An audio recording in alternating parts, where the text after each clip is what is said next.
Donc pour l'explication, je suis étudiante à l'IAE, pour ceux qui ne me connaissent pas. J'ai repris mes études et donc cette année, on a un mémoire collectif que l'on réalise sur le burn-out. Et donc en contactant l'association Les Craveneuses, on s'est dit que ça pourrait être intéressant d'organiser l'événement ici ce soir. Donc je vous laisse écouter les artistes. Merci. Bonne soirée.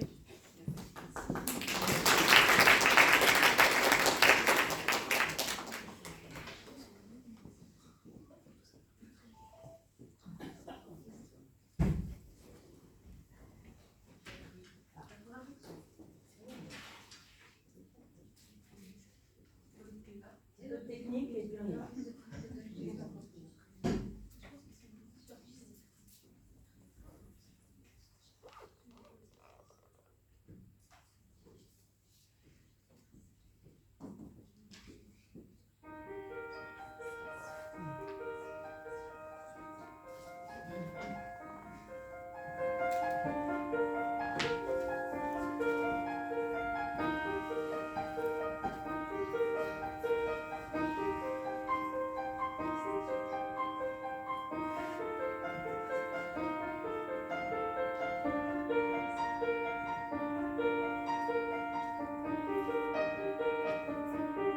Un animal blessé, meurtri, je m'étais terré, à l'abri d'une grotte sombre, je ne sais où, dont l'hiver se glissait partout.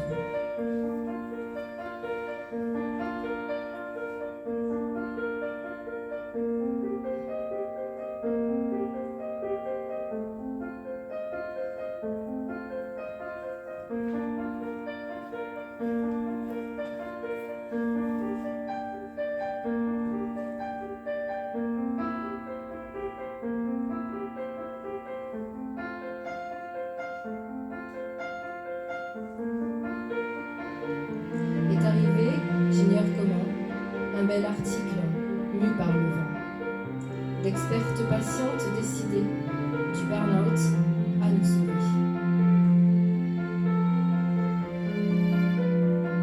J'ai pris mon courage à deux pieds, et par écran interposé, partagé souffrance et espoir, quitté de ma grotte le noir.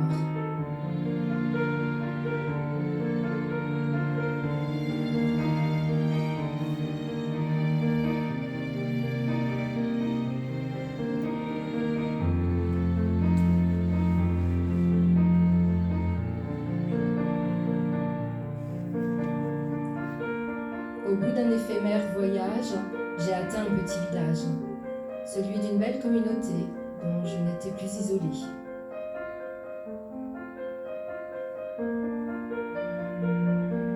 Alors, j'ai regagné la ville.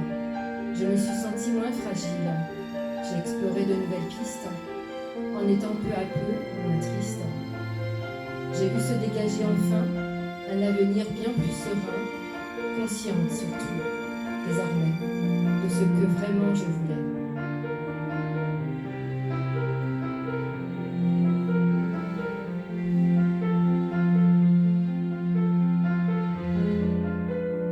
J'ai repris courage à deux pieds, fait des pas de petits poussés, sûr qu'ils étaient plus importants que ceux des bottes d'un géant.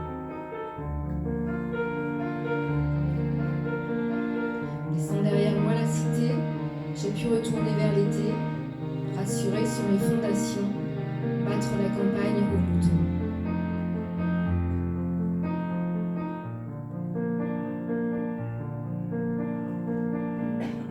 Laisser soleil me réchauffer, la nature d'odeurs se charger, sa grande beauté agissant comme le fait un médicament. Depuis lors, je vis au présent, et j'envisage maintenant de prendre courage à deux pieds pour tourner le dos au passé, de ne pas ralentir l'allure pour un retour vers le futur.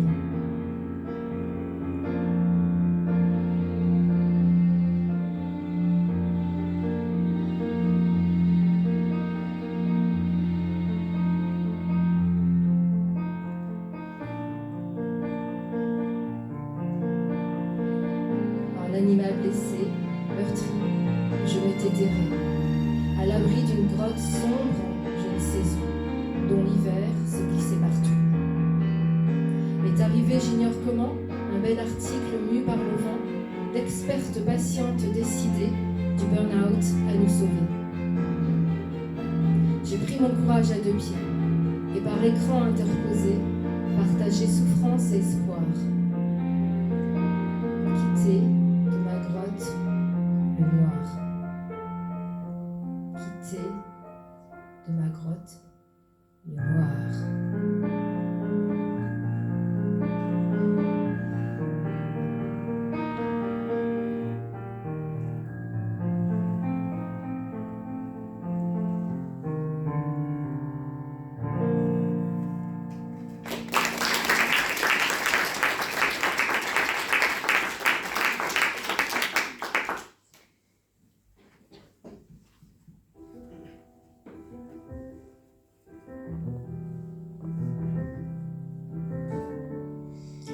Décembre 2021, 8 heures, le naufrage, le crash, les paroles de trop au boulot, sauver ma peau.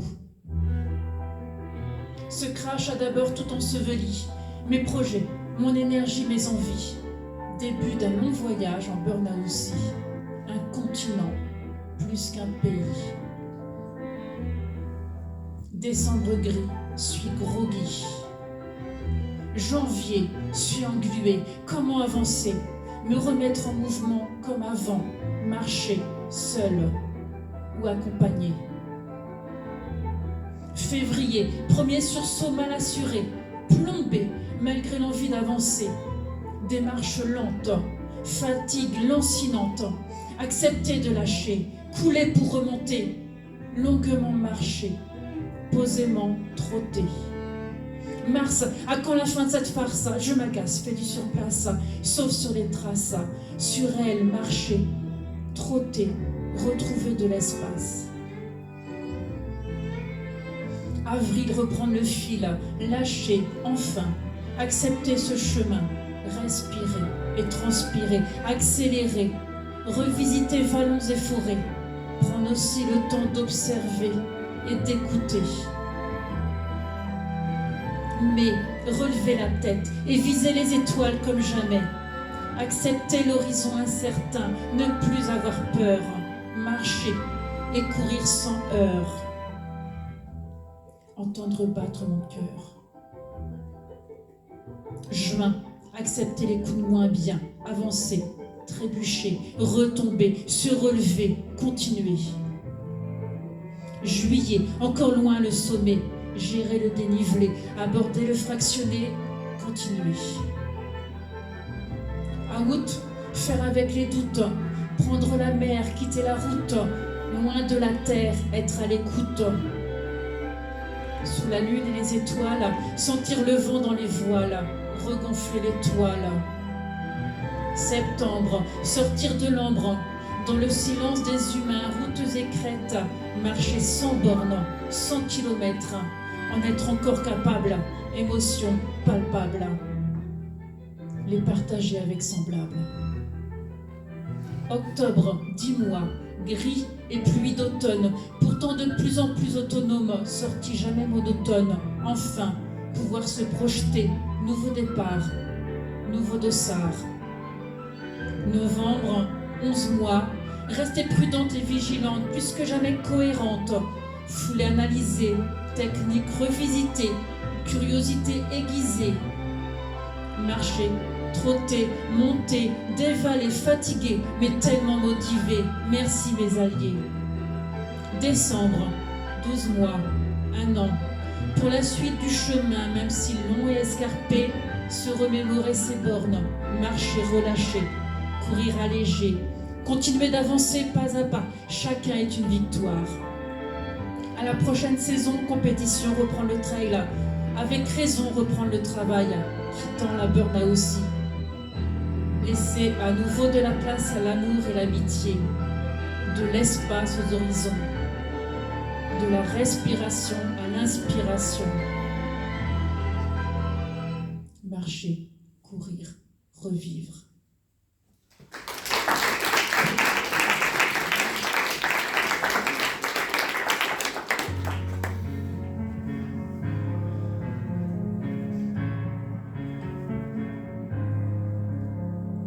Tu es entré dans ma vie, tu n'étais pas vraiment celle que j'attendais ce lundi. Tu m'as cramé la cervelle avec une seule étincelle. Toi ma maladie, toi mon ami, je te dédie cette mélodie. Toi ma maladie, toi mon ami, je te dois mes nuits d'insomnie, mes nuits d'insomnie.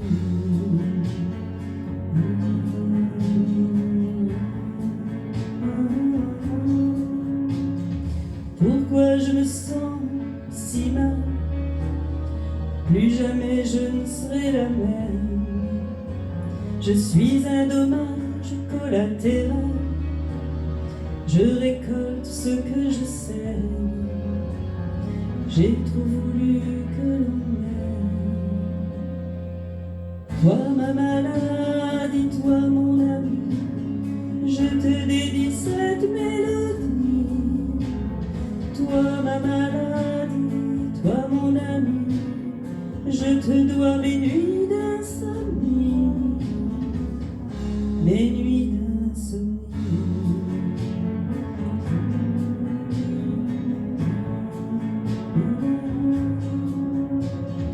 Comme une souffrance dans ma chair, je suis rescapé d'un naufrage. Après une descente aux enfers, je vais rejoindre le rivage et oublier certains visages. Toi ma maladie, toi mon ami, je te garde tout près de moi. Toi ma maladie, toi mon ami, bien au chaud près de mes bras. Toi ma maladie, toi mon ami, j'aimerais bien t'apprivoiser. Toi ma maladie, toi mon ami, je vais marcher à tes côtés. À tes côtés.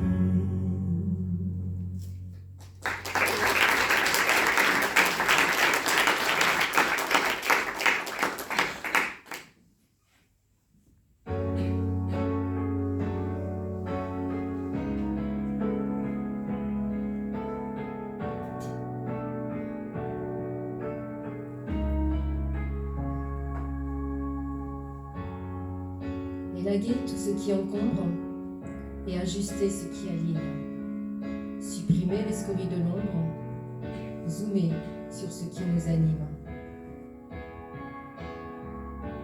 Enlever tous les métaux lourds, surtout dégager les vautours qui saisissent le moment propice, viennent et rappellent la matrice. Nouveau sujet de la médecine, que ce mal qui nous déracine, que ce mal encore inconnu, qui met hommes et femmes à nu. Nouveau sujet de la médecine, que ce mal qui nous déracine, que ce mal encore inconnu, qui met hommes et femmes à nu.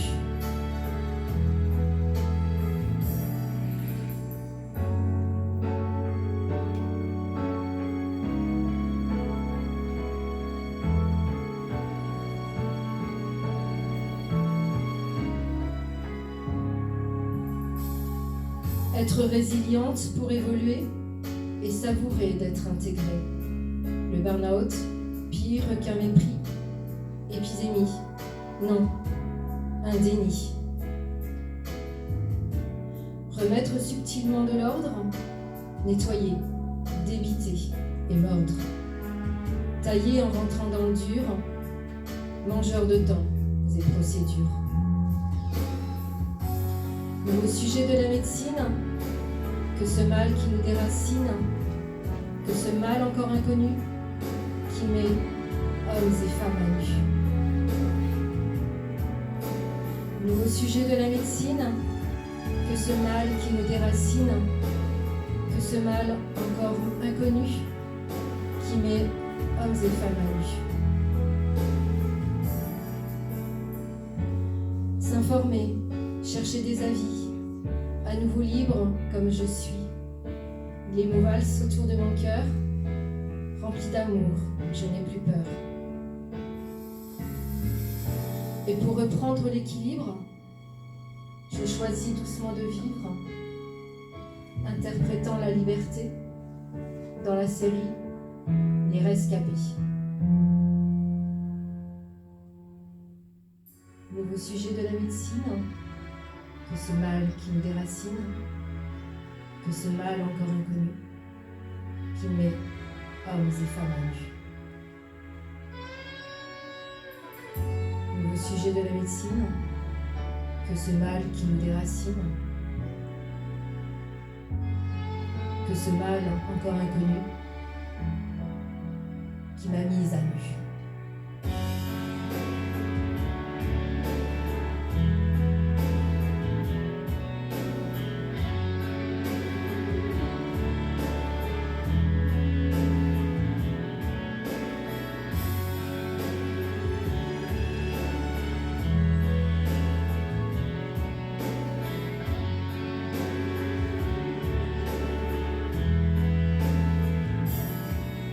Et pour reprendre l'équilibre, je choisis doucement de vivre.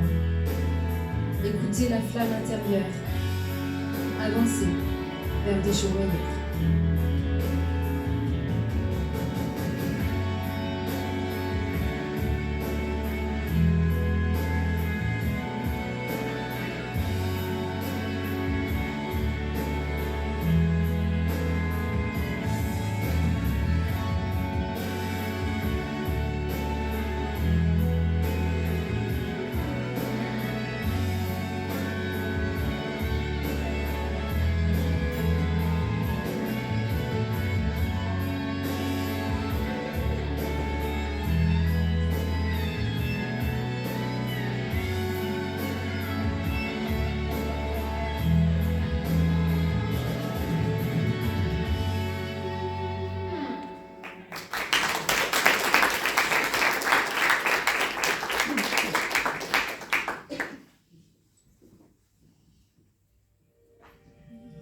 Quand tu bosses, qu'on te cabosse, depuis longtemps déjà. Pied en croche, tu décroches, et tu restes sans voix. Les absences, les silences, les mots qui t'abandonnent, ta musique qui te quitte, seules les larmes résonnent. Les crin-crins du chagrin au tympan sonne faux. Le travail, ta bataille est encore un gros mot. C'est pourquoi le sofa use tes bas et que ta partition ne s'écrit toujours pas. Fausse note, pianote, une funèbre oraison.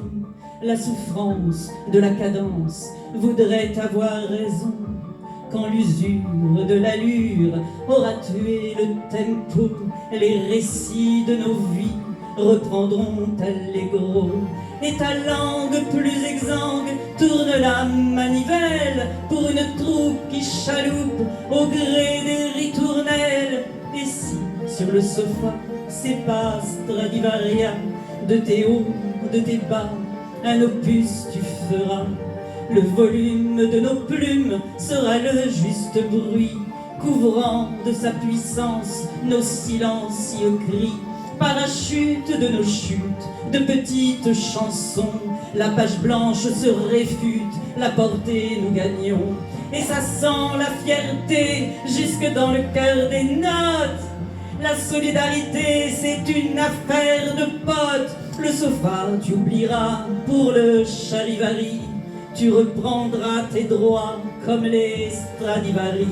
Quand tu bosses, qu'on te cabosse depuis longtemps déjà, double croche, tu décoches et tu reprends ta voix. Plus d'absence, de silence, de mots qui t'abandonnent. Ta musique symphonique, les larmes emprisonnent. Le sofa loin de toi, seul y glisse des pas. Parce que toi tu te lèves et parce que tu t'en vas. Un peu d'aigu en plus, comme un Stradivarius. Un peu de grave en moins pour forcer le destin. Et ça claque le spectacle, burn-out on te plaque. Et ça claque le spectacle, burn-out on te plaque.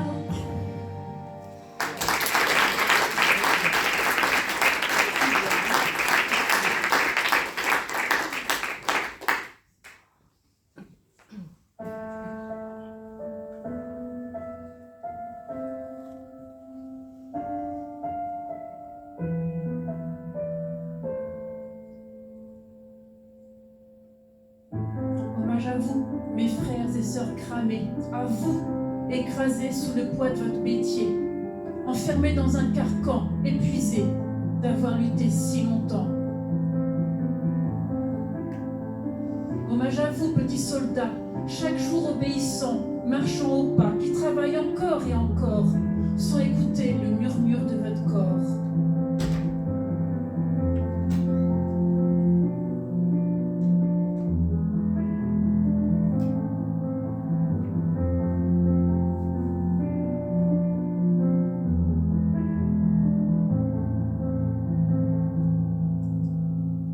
Hommage à vous qui avez connu l'injustice, celle qui vous mène au bord du précipice. Vous qui avez écouté, soutenu les autres au détriment de votre bonheur, le vôtre. Hommage à vous, mes frères et sœurs cramés, mes compagnons de malheur. Si vous saviez combien je vous aime, comme je partage votre peine.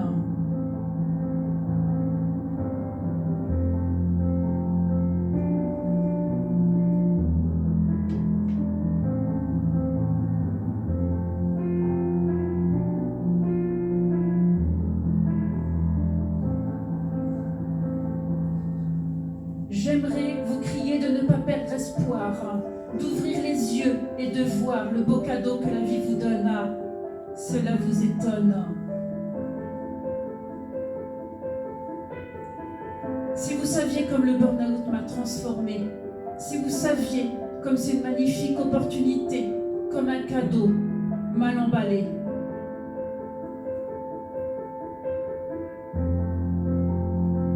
Et j'ai choisi d'être moi-même et enfin accepter qu'on m'aime. Me consacrer avec passion à l'art, n'ayant plus peur du regard.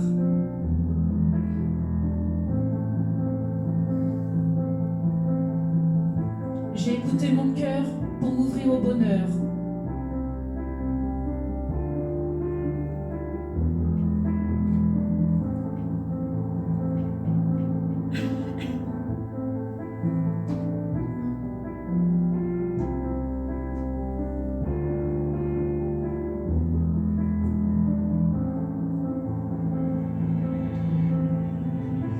Bien sûr, le chemin sera tortueux, long, très long, mais promis, vous serez heureux.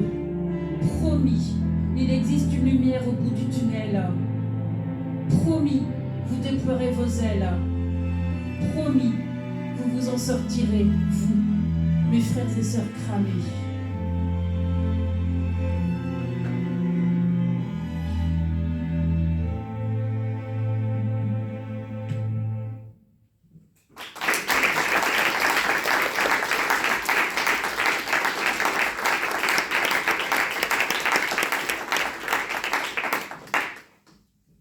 Vous avez peut-être vu qu'il y a 6 chapeaux derrière nous. En fait, nous sommes normalement 6 chez les Crameneuses et chacune de nous a écrit une des chansons.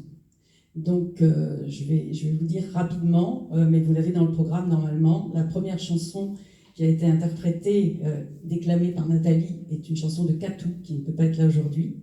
Ensuite, la seconde a été interprétée par Géraldine, mais c'est le fait d'une autre Catherine, qui est éloignée de nous aussi aujourd'hui. J'ai ensuite eu la chance d'interpréter La Malamie, qui est une chanson qui a été écrite par Agnès, qui a repris le travail et qui ne pouvait pas être là avec nous ce soir. Pour ne pas me tromper après, c'est la chanson de Nathalie, dans la série Les Rescapés, voilà.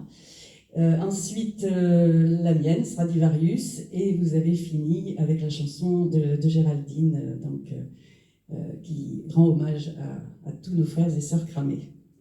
Voilà, donc je souhaitais vraiment qu'on pense aux 3 autres qui ne peuvent pas être là, et qu'on les applaudisse aussi.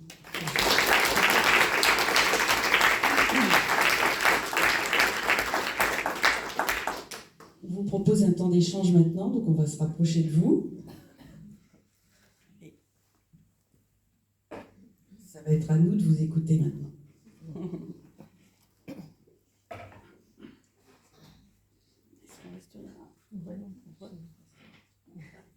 Corinne, si vous voulez bien déjà présenter justement les crameuses, comment l'événement est arrivé. Non, on regarde le micro. C'est toujours celle qui a le micro qui doit regarder. Alors, c'est une longue histoire, hein, à vrai dire, parce que, c'est un peu normal en même temps que je parle, parce que c'est moi qui suis là depuis le début, donc je suis la vieille du groupe, d'une certaine manière. On va éteindre, parce que là, elle va nous embêter.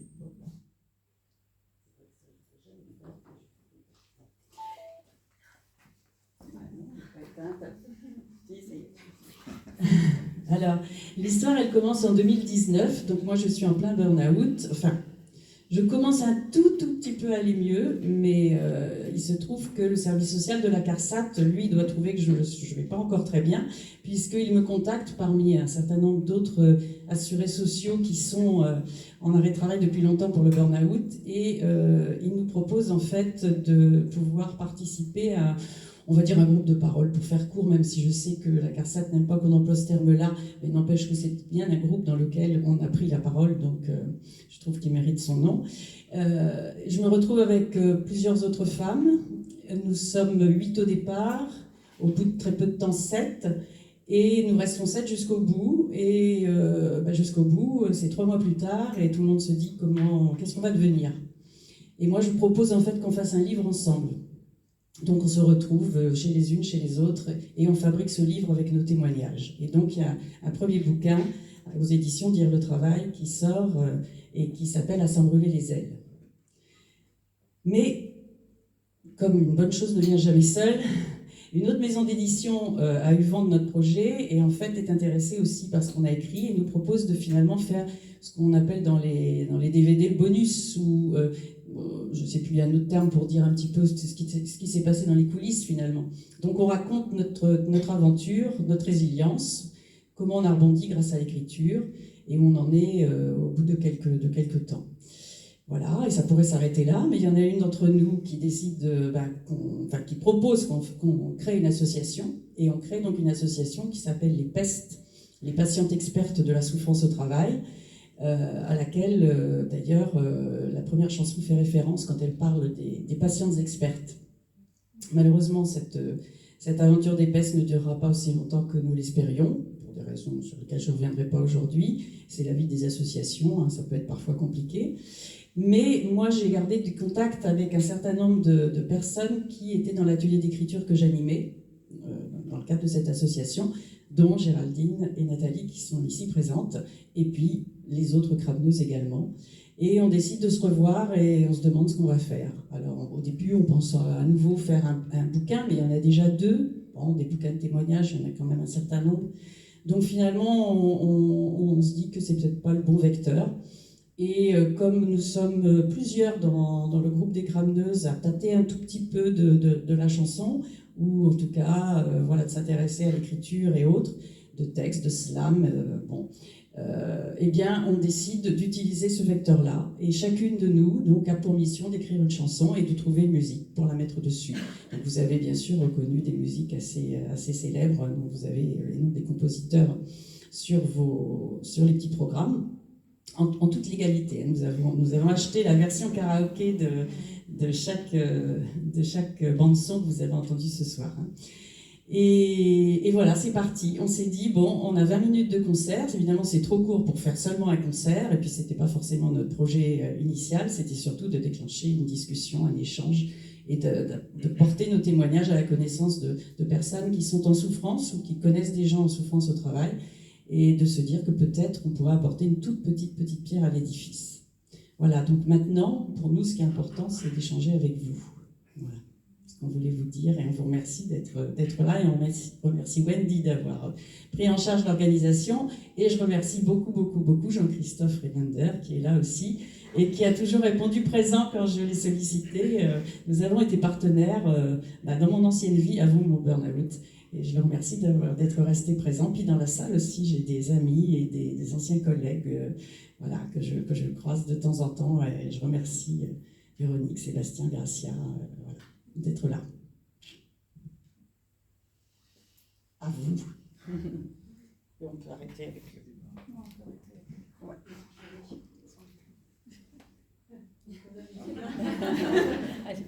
Moi, merci déjà, parce que c'était vraiment chouette.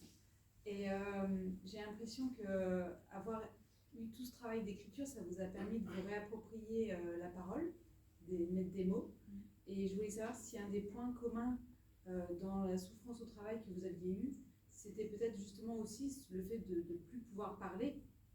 Enfin, je sais pas comment dire, mais que la place du mot, du verbe, vous avez été un peu retiré, quoi. Est-ce que c'était un point commun que vous avez toutes vécu ou pas? Voilà. Ben, je sais pas si oui, le fait, en fait, c'est vrai qu'en burn-out, en fait, on est un peu isolé.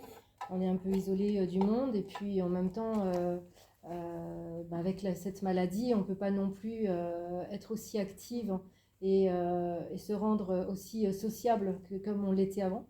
Et du coup, grâce à l'atelier écriture, ça permet en fait, en effet, de verbaliser, de sortir les mots qui ont été difficiles en nous, et puis de mettre, voilà, de mettre par écrit des choses qu'on a vécues et qui ont été difficiles. Du moins, ça permet d'avoir un recul et d'avoir ce recul donc face à ce qu'on vit. Et puis, du coup, après, donc c'est vrai qu'en échangeant, ça nous a permis aussi de connaître les histoires de chacune, et en effet de comprendre aussi qu'on avait des points communs dans toutes ce process, ou cette process de burn-out qui n'est pas en fait, voilà, où à l'époque, enfin même encore aujourd'hui, c'est encore un peu inconnu. On a du mal à savoir comment on va le vivre, qu'est-ce qu'est la maladie. Donc du coup, voilà, en posant les mots, déjà ça permet de mieux comprendre, et puis d'avancer, en fait. Bon, voilà, pour ma partie. Je pense qu'il y a... Moi, je veux bien répondre sur la question des mots, parce que je crois même l'avoir écrit dans mon témoignage, dans le premier livre, où je dis qu'on m'a enlevé mes mots. Parce qu'en fait, moi, j'étais dans un métier où j'écrivais beaucoup, où je parlais aussi parce que je faisais de la recherche dans le champ des sciences humaines et sociales, et donc j'écrivais des recherches, donc il y avait plein de mots dedans, beaucoup, des fois des gros mots, dans le sens où c'était pas toujours des mots accessibles à tous d'ailleurs, mais c'était en tout cas les mots de mon secteur de travail. Et puis je faisais des conférences, enfin, etc. Et puis on m'a enlevé tout ça, ouais. À cause du burn-out, à cause des personnes qui en étaient responsables, de l'organisation qui en était responsable. Bien sûr, à un moment donné, j'ai eu le sentiment, je crois que je l'écris vraiment, mot pour mot, on m'a enlevé mes mots. Ouais. Et j'ajouterais aussi que, en fait, on a tous, voilà, on a fait un burn-out, mais un peu différemment. Pour ma part, en fait, moi, j'ai perdu le langage, et donc j'arrivais plus donc à m'exprimer, ou alors j'inventais des mots avec des syllabes, et du coup, le fait, en fait, d'écrire, ça a permis de se dire ok, j'arrive à écrire, j'arrive à poser des phrases, et ça a été c'est quelque chose, en fait, qui, enfin, on va dire guéri entre guillemets, mais qui soigne, voilà. Donc moi, ça m'a fait beaucoup de bien, et du coup ça permet de se dire oui, j'avance, et je retrouve le langage, je retrouve, en fait, la possibilité enfin, voilà, d'écrire. Ouais.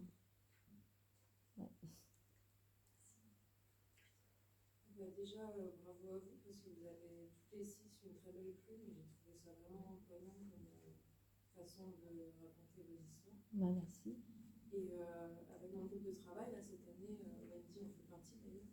On travaille justement nous, sur le burn-out dans le cadre de notre loi. Et avec nos recherches, on a vu que c'était très très compliqué de faire reconnaître un burn-out. Je voulais savoir si pour vous, ça n'avait pas été trop dur à accepter les choses administratives et tout, qu'il y a tout le parcours à faire pour se reconnaître en tant que tel. Moi, je n'ai pas eu de difficulté. On m'a dit que j'étais en burn-out avant que moi-même je le sache, donc avant que je tombe en burn-out. Donc, j'ai appelé à l'aide ma conseillère pédagogique qui m'a dit que j'étais limite et qui m'a proposé, je suis enseignante, et qui m'a proposé un remplacement. J'ai refusé parce qu'il fallait que je finisse l'année. Et 2 jours après, je suis tombée, j'ai explosé en plein vol et c'était complètement incapable. Donc, en fin de compte, quand j'ai été voir mon médecin et puis mon psychiatre pour être suivie, pour avoir un suivi, le diagnostic était déjà là, vu que c'était aussi sur mon lieu de travail que tout s'est... Donc, en fait, quand on a un déni, on a aussi un déni du diagnostic nous-mêmes. On peut nous le dire en face et c'est pas possible. Notre tête dit que de toute manière, on va avancer, on va continuer le travail, on va avancer coûte que coûte, jusqu'à ce qu'à un moment, on rencontre un mur et puis on fonce dedans, quoi. Et qu'à un moment, on puisse plus, c'est simplement le corps qui nous dit à un moment que c'est plus possible, il n'y a plus rien. Il n'y a absolument plus rien, quoi. Donc il y a une différence totale entre la tête et même notre entourage qui nous dit, parce que moi c'était visible, donc les gens autour de moi me le disaient, et mes collègues étaient inquiets pour moi. Et il y a tout le déni aussi du diagnostic pour nous-mêmes. Donc il est dur aussi, et pour les médecins et pour nous, de l'accepter, quoi. Parce que notre tête dit que non. Moi je voulais reprendre l'école 2 mois après, ça fait 3 ans et je ne suis pas retournée. Donc le déni est énorme. Donc des 2 côtés, quoi. Moi, pour ma part, après vous, je ne sais pas, mais moi, c'est comme ça. Je peux peut-être juste répondre, et puis, à C'est moins que ce soit sur la même c'est dans la même thème. continuité. Est-ce que vous avez le sentiment, avec votre expérience, que vous, justement, vous êtes passé par les mêmes étapes? Enfin, j'ai une de mes proches, ancienne collaboratrice, qui a eu ce schéma-là. Vraiment, tout le monde lui disait que c'était trop dur. Elle était vraiment dans le déni, et du jour au lendemain, elle était incapable de se lever. Et du coup, vous pouvez décrire le processus et finalement, est-ce que vous constatez que c'est le même systématiquement?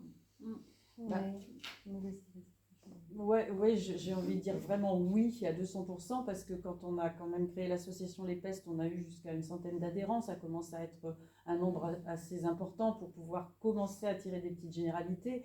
Et en fait, on a remarqué qu'il y avait les mêmes étapes, effectivement, alors avec des petites différences, mais grosso modo, comme le disait Géraldine, une très longue étape de déni, pendant laquelle on est les seuls pratiquement à ne pas admettre, ne pas reconnaître qu'on est en grande souffrance au travail, qu'on risque le burn-out. Il y a, comme vous venez de le dire, un moment voilà, très soudain et très brutal où on ne peut plus. Et là, c'est quelqu'un qui ne peut pas se lever.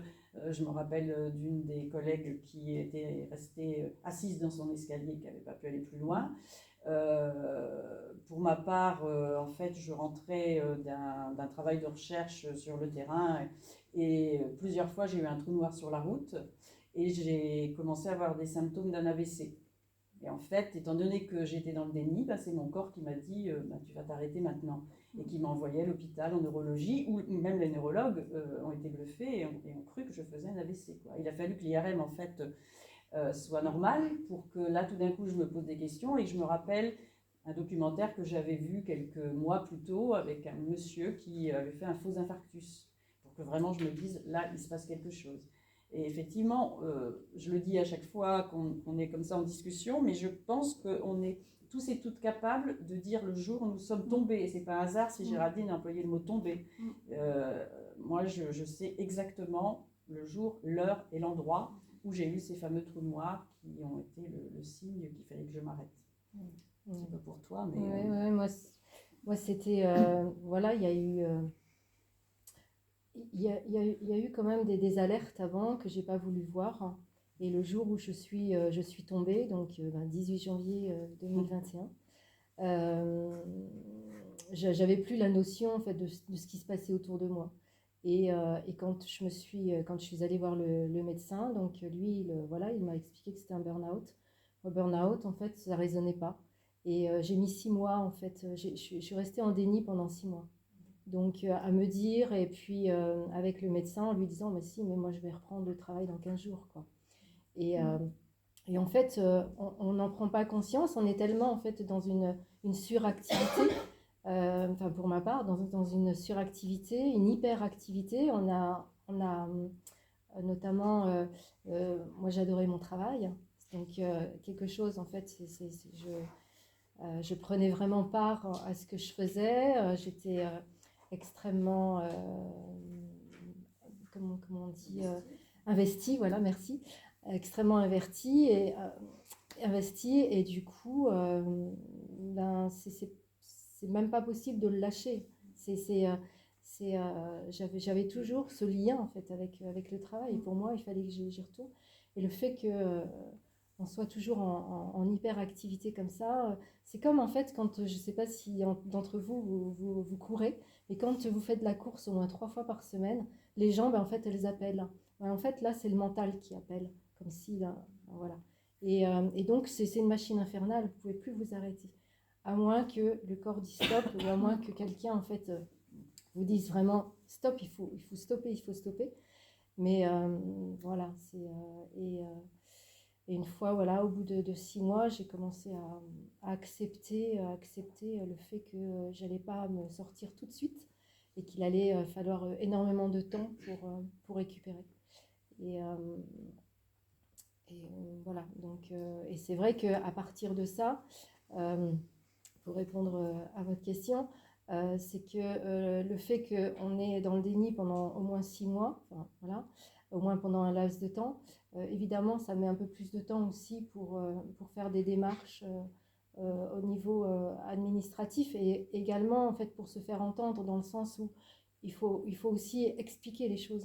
C'est que tant que vous n'avez pas compris, vous avez des grosses difficultés à expliquer en fait ce qui vous arrive, à mettre des mots. Le fait de dire en fait ce qu'on ressent, c'est très très compliqué. Donc le diagnostic est aussi compliqué à ce moment-là. Et c'est vrai que c'est l'assistante sociale en fait qui m'a énormément aidée, et je la remercie parce que grâce à elle en fait j'ai pu jalonner en fait un parcours de rétablissement, on va dire, entre guillemets, et qui a permis de voir aussi comment je pouvais évoluer, et avec au niveau des démarches administratives qui sont évidemment extrêmement pénibles et douloureuses, hein, parce que quand on est moi je n'arrivais pas à ouvrir un ordinateur, et je ne savais plus comment faire. Allumer un ordinateur, je ne savais plus, alors que c'était ma vie, je travaillais sur 3 écrans chaque jour. Je ne savais plus utiliser un ordinateur, je savais pas, quand j'étais dans ma cuisine, je ne savais pas quoi faire, hein. Donc ma sœur venait, donc je réagissais par mimétisme uniquement.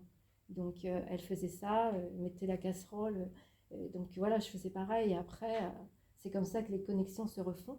Mais c'est... En fin de compte,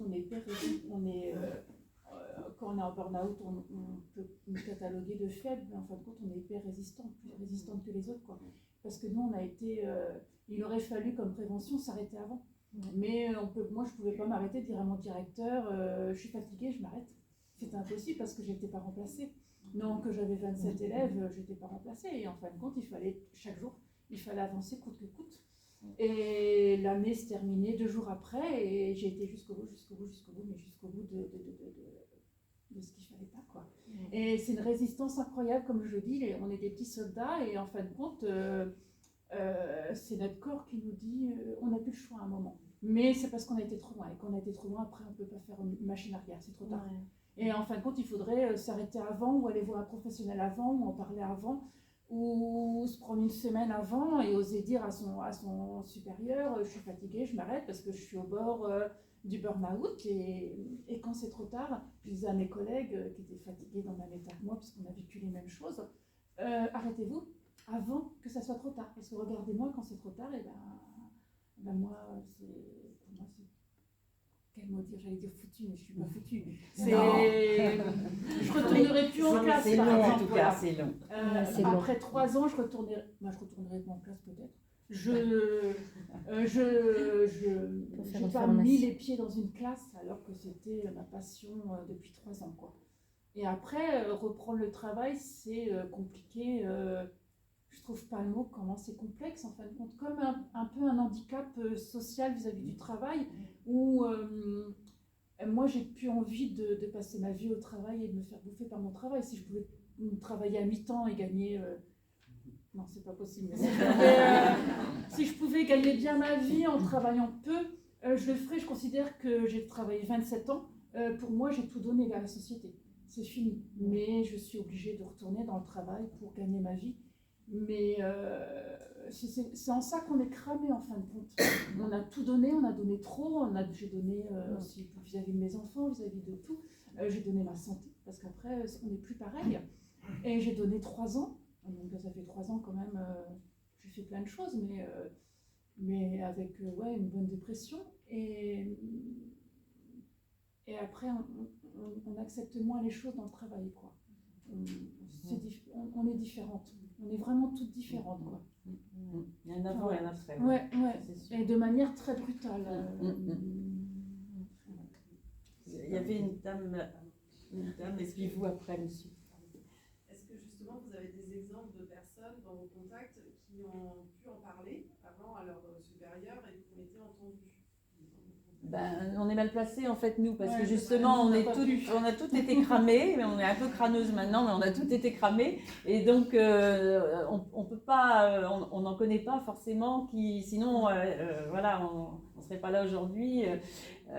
Il faudrait un chef bienveillant. Ouais. Donc, si ça Ça- existe, ça- les étudiants, on lance un appel pour que vous deveniez des chefs bienveillants et bienveillantes. en fin de compte, c'est mal vu de s'arrêter pour la fatigue. Moi, je vivais très mal. Même en tant que j'allais dire burn-outé, en tant que après mon burn-out, je vivais très mal le fait d'être en arrêt maladie Ouais. vis-à-vis du regard des gens. Parce que extérieurement, j'étais comme d'habitude, mais intérieurement, voilà, on a du mal à respirer, on a du mal à lire, on a du mal à manger. En fait, toutes les fonctions du corps ne sont plus là.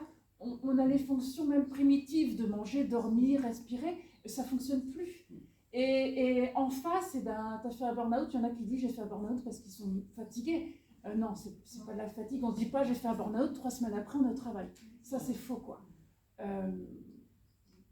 Donc voilà. Il y avait monsieur qui venait Moi, je parler. voulais rebondir sur la question parce que en fait on pose la question du déni et vous répondez oui, on était dans le déni, mais est-ce qu'il n'y a pas aussi à un moment donné le déni de l'employeur par rapport à des situations? Je pense que dans la question il y avait quand même un peu de ça. Du coup la difficulté pour certains de pouvoir faire reconnaître le caractère professionnel du burn-out, à partir du moment où il va y avoir un déni de l'employeur, éventuellement même un rejet sur la personne, en disant c'est la faute de la personne puisqu'elle est trop engagée, elle fait trop bien son travail, elle va trop loin, se surengage, est surinvestie, et peut-être même qu'elle a des problèmes personnels et qui du coup... Voilà ce qu'on nous a dit. Bah oui. Et je pense qu'il y a quand même beaucoup de personnes qui souffrent de ces situations-là. Après, on ne peut pas aller voir un supérieur en disant je suis fatigué, le contact avec vous ne passe pas, dans l'équipe ça ne se va pas, j'ai des symptômes progressivement, j'ai du mal. C'est très mal vu parce qu'on va être traité de flemmard, de quelqu'un qui ne veut pas travailler.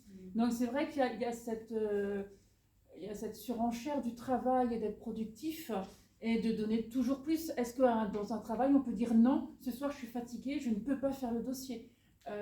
Voilà. Si on pouvait le faire, je pense qu'on serait moins épuisé. Mais à un moment, on ne peut pas, quoi. Est-ce que vous ne croyez pas qu'à un moment donné, quand même, le déni de l'employeur, ça peut être aussi la façon dont organisée, l'organisation, l'entreprise ou le service public, et qui à un moment donné aussi met en place des conditions de maltraitance qui vont résonner avec cet engagement, parce que finalement on va essayer peut-être à un moment donné de faire avec, de contourner. finalement, on se fatigue aussi. Ouais, c'est même là où c'est le pire. Je prends vos questions après, mais c'est vrai que vous avez raison d'introduire ces deux éléments que sont l'employeur et l'organisation. Pour moi, le burn-out, c'est un triangle. Il y a la personne elle-même, avec une personnalité quand même, on voit en général des profils de gens très bosseurs, très engagés, qui aiment beaucoup leur travail, qui ont un idéal du travail qui est très fort. Un employeur qui ne fait pas toujours ce qu'il devrait faire, ou un manager intermédiaire qui à un moment donné soit ne fait pas ce qu'il devrait faire, soit même agit un certain nombre de choses qui sont délétères pour le salarié, et une organisation de travail, y compris les collègues, l'équipe, etc., qui ne permettent pas d'avoir le sentiment qu'il y a un collectif qui est là derrière le salarié. En fait, en général, nous nous sommes toutes senties très seules dans cette affaire-là. Et la responsabilité a été renvoyée vers nous uniquement. Et quand vous dites l'employeur lui-même est dans le déni, ou ça l'arrange en tout cas de dire qu'il n'a rien vu, effectivement, pour ma part, moi j'ai eu affaire à quelqu'un qui me présentait comme surinvesti, et c'était surtout pas lui qui me le demandait. Et d'autre part, quand j'ai fait une demande de reconnaissance en maladie professionnelle, qui s'est servi en fait du fait qu'à l'époque je divorçais pour dire vous voyez c'est pour ça qu'elle n'était pas bien.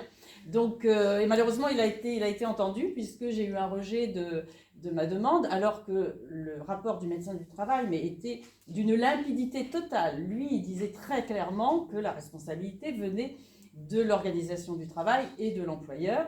Donc je reste toujours étonnée qu'une commission médicale ne tienne pas compte d'un avis médical aussi limpide. Mais donc c'est une double peine du coup, parce que vous parliez de reconnaissance tout à l'heure, et c'était intéressant ce terme, parce que déjà on n'est pas reconnu en général dans l'établissement ou l'entreprise où on travaille, on n'est pas reconnu à notre valeur et surtout à notre engagement par rapport à l'engagement qu'on fournit. Et en plus après, quand on fait des démarches administratives qui sont lourdes, qui nous obligent à tout expliquer, y compris devant une enquêtrice de la Sécu, etc., et qu'on a un refus, là franchement, on a un deuxième traumatisme, on peut dire en fait. C'est très lourd. Ouais. Mais c'est vrai qu'au niveau de l'organisation du travail, ça c'est quelque chose qui m'a énormément pénalisée, puisque j'avais un temps pour faire un travail, et ce temps en fait a été divisé en 3. Voilà, à plusieurs reprises, et donc à la fin c'est clair que c'est compliqué, parce que ça prend beaucoup d'énergie, et puis après en tant que investie, j'ai eu envie en fait de le faire, hein, puisque je m'investis, et donc je suis loyale avec moi-même, je suis loyale avec l'entreprise, hein, et donc et voilà, et ça aussi c'est quelque chose qui rend pas la vie facile, hein, et qui crée forcément, c'était la goutte qui a fait déborder le vase, quoi. Les deux dames là-bas qui se battaient pour poser leur question. J'ai peur d'oublier, en fait, je pense qu'il y a un vrai problème de management, parce que bien souvent on se culpabilise soi-même, dès qu'on se sent un peu faiblir, on donne encore plus. Donc on puise encore plus dans des réserves qu'on ne sait pas d'où elles sortent.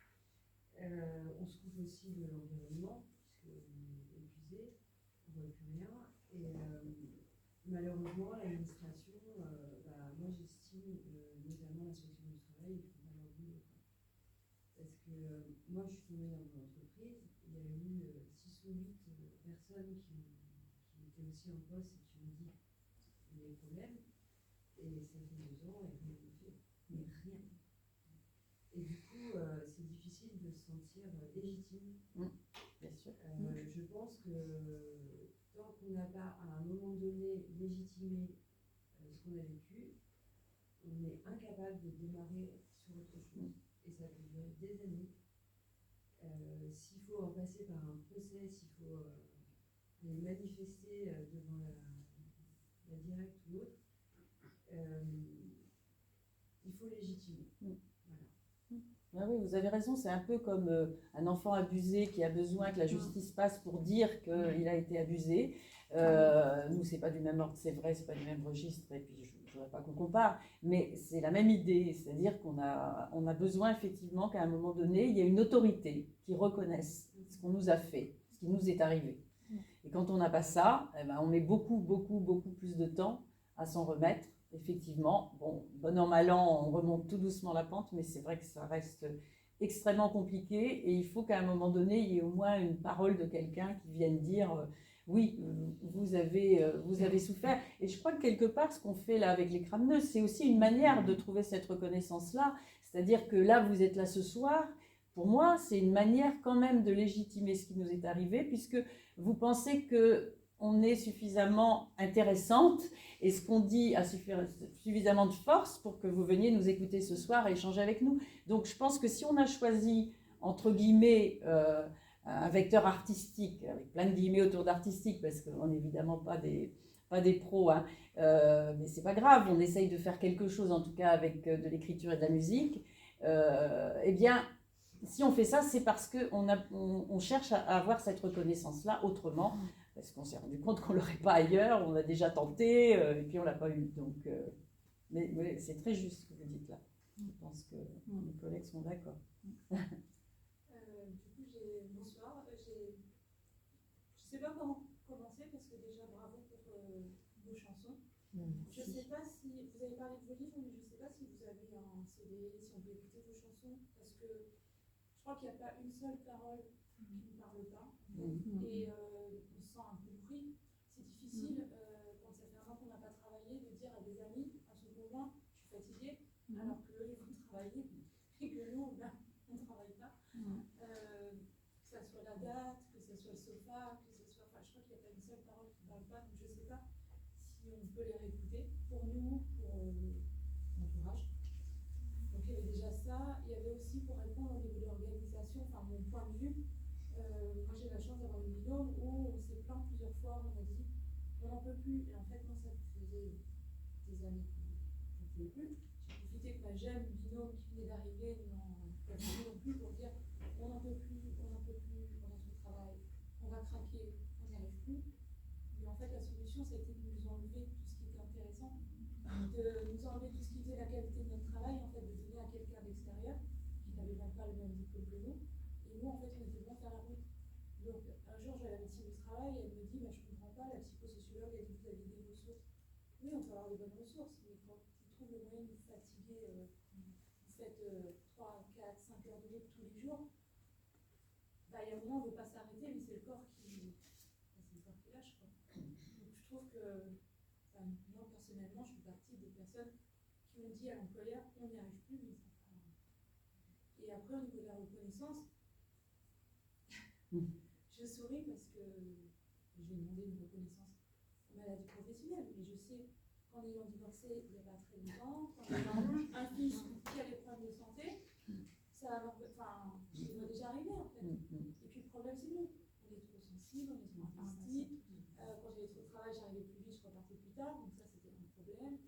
Je me fatiguais toute seule.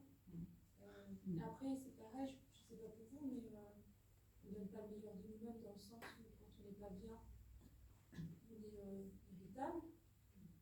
Donc il y a certains collègues qui ne me connaissent pas en fait, qui disent en gros on est pénible quoi. Parce qu'en fait, on est souvent, on ne peut plus. On n'arrive pas à se concentrer, donc c'est vrai que si on est dans un open space, on a besoin que les autres collègues fassent un peu mieux parce qu'on n'y arrive plus en fait. En tout cas, bravo, vos chansons sont magnifiques, donc je sais pas s'il y a moyen de les écouter. Merci.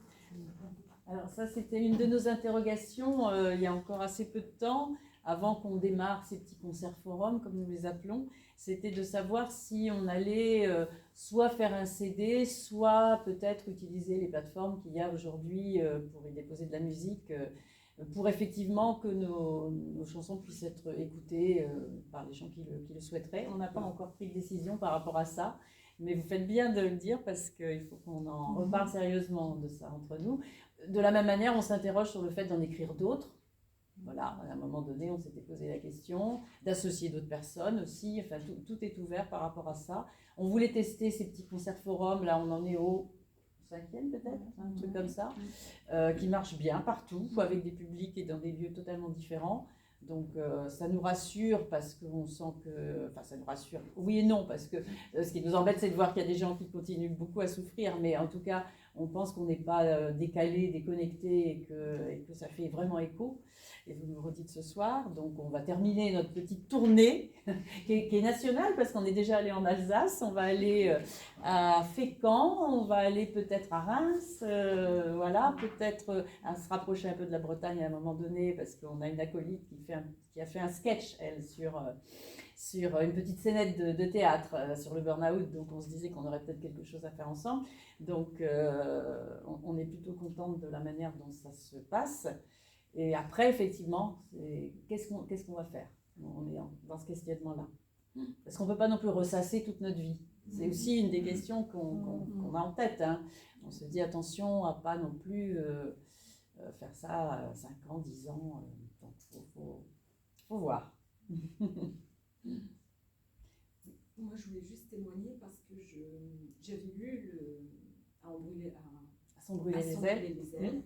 J'avais trouvé ce livre remarquable parce qu'il donnait vraiment, moi, il m'avait permis de reconnaître dans le livre des signes que je voyais chez une collègue et de pouvoir l'en alerter en disant je te vois dans ce livre, fais attention à toi. Et là, par contre, je voulais juste témoigner que c'est encore plus fort quand on vous entend, quand on entend les mots que vous avez dit. Mais c'est d'une puissance énorme. Donc, je ne sais pas comment. Alors, effectivement, il ne faut peut-être pas ressasser, mais je trouve que vous venez nous toucher davantage encore que par le livre. Parce que on vous voit, même il y a les 3 autres personnes, mais on vous voit vous. Et c'est vraiment. Parce que nous, on est dans l'après, on est dans la résilience. Oui, ça, on est toutes les 6, soit de nouveau au travail ou en reconversion. Et en fin de compte, on voulait témoigner sur comment on s'en sort. Et c'est la résilience, c'est pas l'état. On a déjà pris du recul vis-à-vis de ce qu'on a vécu. Donc c'est pour ça aussi que c'est différent et on a un regard différent sur ce qu'on a vécu. Donc, on peut en parler plus sereinement, sans s'écrouler. Je pense que si on avait essayé de faire ça dans l'année qui suivait le début du burn-out, on n'aurait certainement pas réussi. On peut le faire maintenant seulement. Ouais. Et vos textes, vous les avez écrits maintenant dans la résilience ou quand vous étiez encore en burn-out? Je me sens incapable d'écrire des choses comme ça. On les a écrits. C'est vraiment les mots qu'on n'a pas encore. C'est l'année dernière. Oui, c'est l'année dernière. Je crois qu'on s'est réunis au mois de mai. On a pris la décision de faire ça ensemble et il me semble qu'on était prête en novembre, c'est ça? Les filles, je ne sais plus. C'est en mai, donc on a recoupé. Moi, j'ai écrit dès le lendemain. C'était, de toute façon, je réagissais.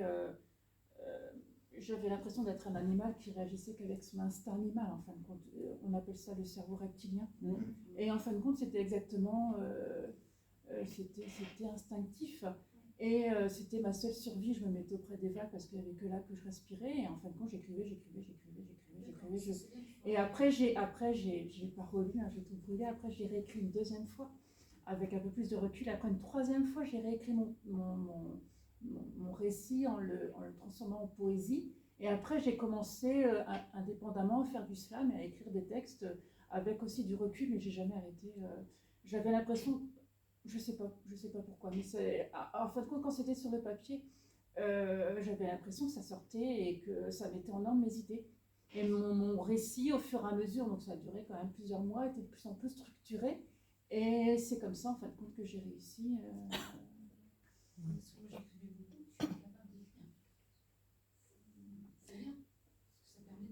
En fin de compte, on a écrit avec nos tripes, donc en fin de compte, je pense que vous en êtes autant capable que nous. On n'a aucun talent plus que vous. On a juste écrit avec ce qu'on ressentait au plus profond. Les mots sont partis. Vous avez perdu les mots, la parole. Moi, j'ai perdu les mots dans mon cerveau, en fait. Mais ça va revenir. Ça, je vais parler, mais j'ai tous mes mots. Même pour les écrire. Les mots se bousculaient, les mots, c'était toujours le mot d'à côté. C'est comme quand on perd la notion. Moi, je suis une grande lectrice et c'était un traumatisme de ne plus savoir lire.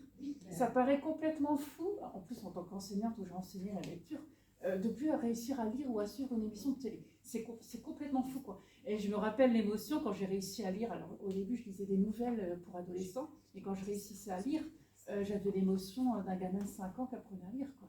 C'était merveilleux. Et Enfin voilà, c'est très surprenant ce qu'on vit, quoi. Ce qui est très étonnant, c'est qu'il y a les mêmes thématiques qui reviennent et on est dans les extrêmes. C'est-à-dire que par rapport à la lecture, il y en a qui lisent mais qui font plus que ça.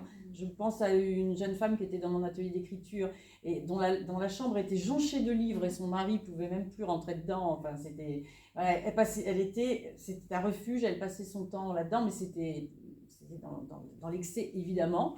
À côté de ça, moi, j'ai pas retrouvé la lecture, alors que j'étais, je pense, une bonne lectrice avant, voire plutôt plus que au-dessus de la moyenne en termes de capacité de lecture. C'est parvenu. Bon, j'accepte pour l'instant. Peut-être que ça reviendra un jour, je ne sais pas. C'est un symptôme qui reste. Pareil on parlait de l'alimentation tout à l'heure. Alors, certaines d'entre nous avaient énormément grossi, d'autres avaient énormément maigri. Il y avait des troubles alimentaires pratiquement chez tout le monde, mais dans les excès aussi, aux antipodes les uns des autres. Sur le sommeil, même chose. Il y avait des gens qui dormaient 18 heures par jour, 20 heures par jour, et d'autres comme moi qui ne dormaient plus. Il y a vraiment de tout, mais toi tu dormais beaucoup, mais c'est pas pour ça que tu étais moins fatiguée.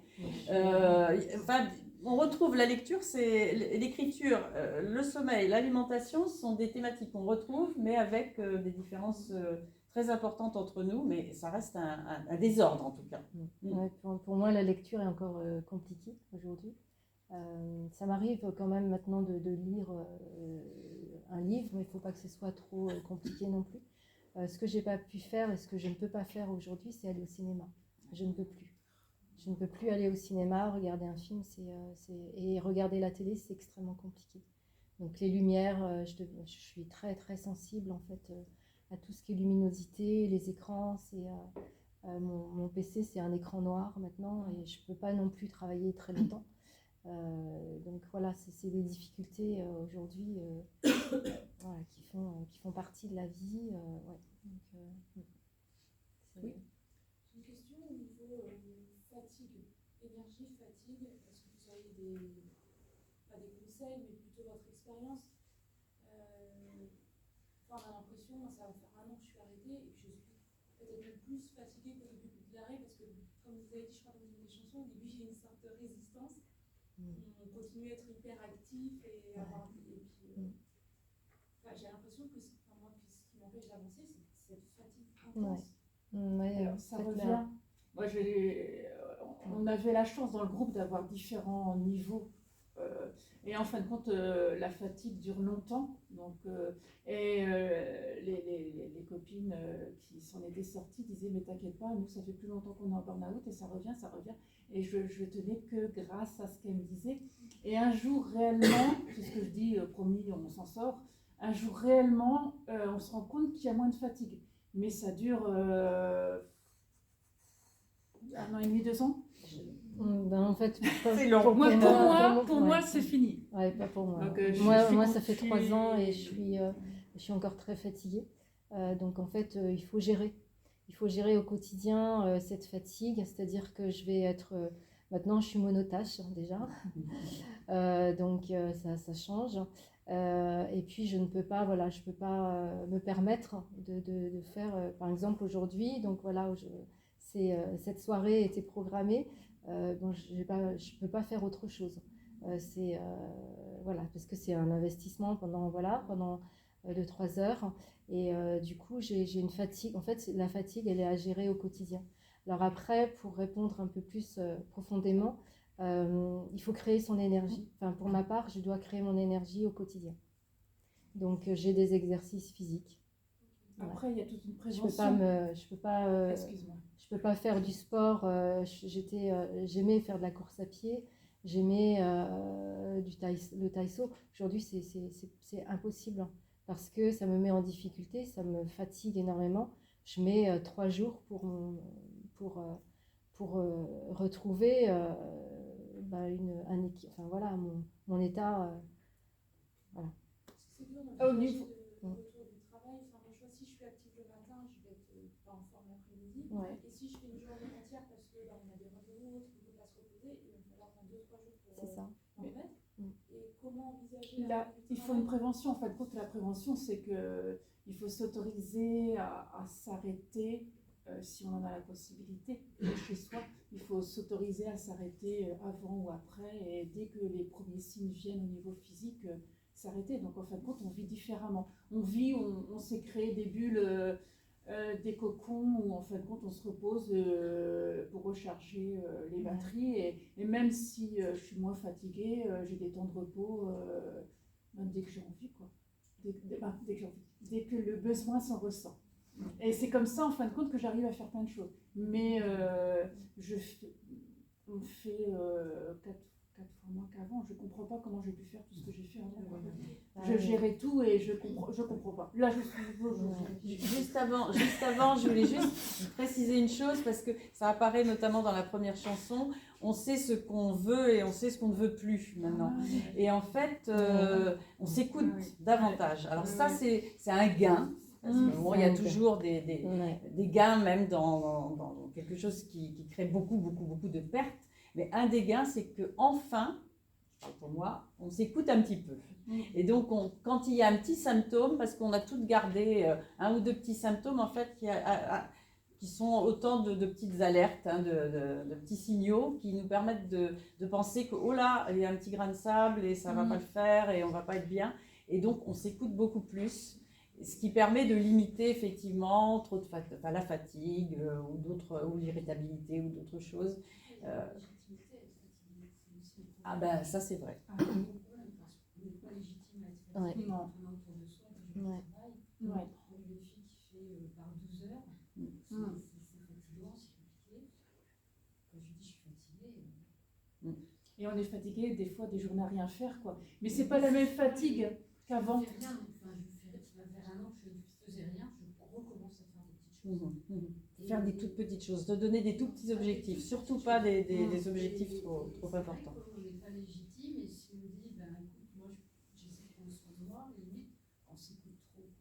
Il y a un petit truc, ben, tu t'écoutes. Ben oui, et peut-être que j'en suis là parce que je ne me suis pas écoutée, mais les gens ont du mal à.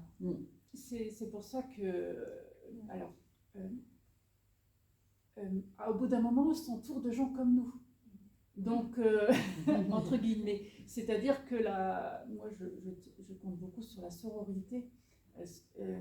Et en fin de compte, mes amies qui ont fait un burn-out, elles peuvent annuler une soirée au dernier moment, je comprends. Et on a une entraide mutuelle et une compréhension mutuelle de ce qu'on a vécu.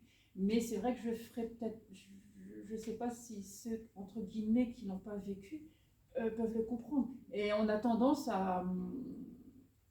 déjà, les amis non burn-outés disparaissent progressivement avec la maladie, la dépression et tout ça. Et il y a un moment où on se recrée un cercle, quand on a la chance de se connaître entre nous, et il y a une compréhension énorme où un état de fatigue va paraître normal et on n'a pas justifié quelque chose. Voilà. Mais on est là. Oui, alors, je me souviens. Voilà, on sait ce qu'on veut, on sait ce qu'on veut plus. Alors, moi, ça fait 2 ans et demi que je suis arrêtée, je sais ce que je veux plus, mais j'arrive pas à savoir ce que je veux. Et alors, moi, personnellement, je vis très bien. En fait, ce que je veux, c'est continuer à faire mon train-train, mais socialement, ça passe pas. Et je sais pas du tout, en fait, je suis comme une ado, je sais pas ce que je veux faire plus tard. Il y a un problème de sens. On pourrait peut-être prévenir certains burn-out déjà par l'éducation de nos ados, par l'orientation de nos ados, parce qu'en fait on s'enferme dans... Enfin, notre mission en fait elle est professionnelle, elle est plus personnelle, et on se nourrit de choses qui ne nous conviennent pas dans notre travail, dans nos vies, et en fait on se plante, et après pour redémarrer, quand on n'a jamais pensé à soi, c'est super dur. Moi je sais pas du tout vers quoi m'orienter. À part femme de ménage ou caissière, je ne sais pas quelle peut être mon avenir professionnel. C'est notre génération, parce que maintenant, en fin de compte, les jeunes actuellement changent complètement. On voit bien qu'ils veulent, ils ont raison, ils veulent 2 jours consécutifs, par exemple, de congé. Ils veulent des horaires corrects, ils veulent un salaire correct. Et tout ce qui est métier un petit peu très difficile, comme la boulangerie, en fin de compte, ils n'arrivent plus à trouver. Et parce qu'ils demandent autre chose. Et le travail, toute la jeune génération qui émerge en fin de compte. Ah, les une question que Ouais, j'avais c'est posée parce qu'il y en a plusieurs dans la salle. Pour moi, ça change en ce moment. Pas disparaître avec la génération Z, mais peut-être pas. Alors pourquoi on les appelle les Z, Jean-Christophe? Je sais pas, Je sais pas d'où ça vient. Z Z comme bizarre. Parce que nous, on est la génération Y. Ils sont infernaux, qu'il n'y a pas moyen de les... Oui, mais non, c'est pas vrai. de les tenir. Parce que les employeurs ont notre âge. Et nos employeurs ont notre vision du travail. Alors que les jeunes qui viennent actuellement ont une vision différente. Ils veulent vivre, ils veulent pas travailler. Et en fin de compte, c'est ce que nous on veut, mais parce qu'on a vécu le burn-out. Alors ça embête les employeurs parce que les employeurs sont obtus et ne veulent pas changer. Mais je trouve qu'ils ont raison. Ils vont vivre différemment et mieux que nous, quoi. Et moi, c'est ce que j'ai tendance à leur répondre, c'est en fait peut-être qu'ils ont vu leurs parents. Ah bah oui, je pense. Parce qu'en fait, et ça répond exactement au triangle que tu disais tout à l'heure, c'est qu'en fait, à un moment, l'organisation était, enfin, je vois bien par exemple à l'hôpital, tous les soignants fuient. Pourquoi? Ça fait des années qu'on n'a pas rêvé de problème organisationnel, on s'en fout. On compte sur les plus investis, ceux qui justement ne débranchent pas avant les autres, qui continuent tout ce qu'ils peuvent parce qu'il y a des gens à soigner qu'on va pas laisser claquer. Et à un moment, il n'y a plus personne. Enfin, voilà. Mais tous ces jeunes-là sont dévalorisés aussi, on les traite de flemmards, on les traite... Alors qu'en fin de compte, ils ont réellement raison. Et ils sont en train de... Et c'est eux qui vont changer la mentalité et qui vont faire... Moi, j'espère qu'ils vont faire réfléchir un peu leurs chefs en disant, mais mince, moi j'ai le droit, j'ai ma famille, j'ai le droit d'avoir 2 journées consécutives vis-à-vis de tous les métiers de bouche qui sont vraiment difficiles, quoi. Et aussi, quand un travail ne leur plaît pas, ils partent. Et ils changent de travail que nous, ben non, c'est pas ce qu'on faisait. Et en fin de compte, c'est gênant pour énormément de gens, mais ils se préservent réellement. Et alors, est-ce qu'il y a des exemples de burn-out chez des très jeunes, après 95? Moi, j'ai 18 ans.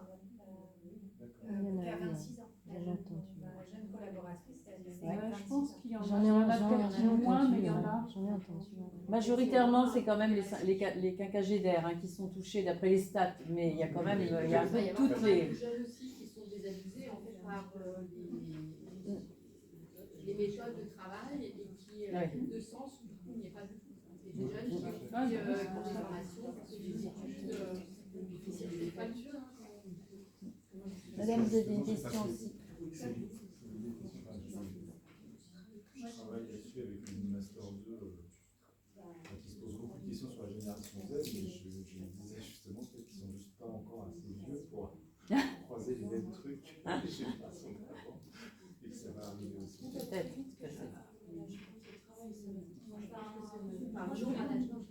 Le management qui calcule. Moi, je suis dans le milieu hospitalier. J'ai fait un début de burn-out l'année dernière. J'ai vu les signes, je sens que ça n'allait pas. Mais en fait, oui, le management, je me retrouve dans ce que vous dites, le surinvestissement, on ne veut pas lâcher, parce qu'on a des êtres humains, moi je suis passionnée, voilà. Et là je suis en phase de reconversion, contrairement à vous, moi je sais où je veux aller, donc c'est ça l'avantage. Et je trouve une solution qui me permette de trouver un équilibre. Je ne suis pas sortie complètement. En fait, aujourd'hui, je m'aperçois que j'aime la relation à l'humain, mais j'aime plus l'institution. Parce qu'on est en train de nous écraser, c'est des contraintes horaires, on nous rappelle, vous pouvez revenir. Maintenant, j'apprends à dire pas juste. Maintenant, je reviens pas. Avant, je reviens. Parce que oui, le management, il est défaillant, je trouve, vis-à-vis des personnes, comme à l'éducation nationale, je suis autour aussi des personnes, quand elles ne parlent pas, vous êtes comme le fou, en fait, parce qu'on pousse les gens, c'est-à-dire qu'on voit, ils repèrent les gens, en fait, qui sont avec plein de ressources, et en fait, peu importe s'ils les épuisent, mais en fait, ils poussent jusqu'au bout, parce qu'ils savent que l'autre, elle va dire non, que voilà. Et moi, c'est ce qui m'est arrivé. J'ai eu une montée de colère, en fait, et je me suis dit, si j'y vais demain matin, c'est clair, je défonce tout le monde. Donc en fait, Non, mais c'est terrible parce qu'en fin de compte, on ne le dit même pas au sens figuré, on le dit au sens propre. C'est-à-dire que moi aussi, j'ai eu la même réaction. il était temps que je m'arrête parce que je devenais violente, ce qui n'est pas du tout. Et en fin de compte, c'est au sens propre qu'on devient dangereux pour les autres. Et là, il faut vraiment s'arrêter ou que quelqu'un nous arrête, quoi. Et c'est là où le corps lâche parce que Monsieur, c'est possible. je pense quand même, j'étais arrêtée 2 mois, mon médecin m'a poussé à reprendre, et à la médecine du travail, la psychologue m'a dit que de toute façon, maintenant, il faut changer de voie. Parce qu'elle me dit, là, ça fait 30 ans, et j'ai 50 ans. Donc, elle m'a dit clairement, voilà, elle m'a dit, de toute façon, des personnes comme vous qui souffrent au travail, soit elles tombent dans la maltraitance, soit elles tombent dans l'épuisement. Vous avez pris la bonne décision. Donc, elle m'a dit, dans l'idéal, ce serait de changer complètement. C'est pas si simple que ça. Quand on est au contact de l'humain depuis 30 ans, c'est compliqué de se dire qu'est-ce que je vais faire, vers quoi je m'oriente. Voilà. J'ai une solution B, mais bon, elle ne permet pas de vivre pour l'instant. Il y avait madame qui avait Oui, madame, et puis derrière, après. une question. Moi, en fait, je voulais, en témoignage, moi, je suis un contre-exemple, c'est que j'ai su m'arrêter, en fait, j'ai su constater et comprendre que j'étais encore là pour les autres. Vraiment, je me suis dit, mais je les aime beaucoup, c'est mes collaborateurs depuis 10 ans, mais en fait, là, c'est plus possible, donc j'ai eu cette chance. Et effectivement, il m'a fallu une année, j'ai fait un bilan de compétences. Enfin, moi, j'ai été très bien accompagnée. Et du coup, d'ailleurs, je suis étudiante aujourd'hui à l'IE parce qu'en reconversion. Donc, c'est possible, ça arrive et heureusement, tout le monde ne va pas dans ce schéma-là quand on est surinvesti. Je pense que c'est important aussi Bien sûr, de le dire. Bien sûr.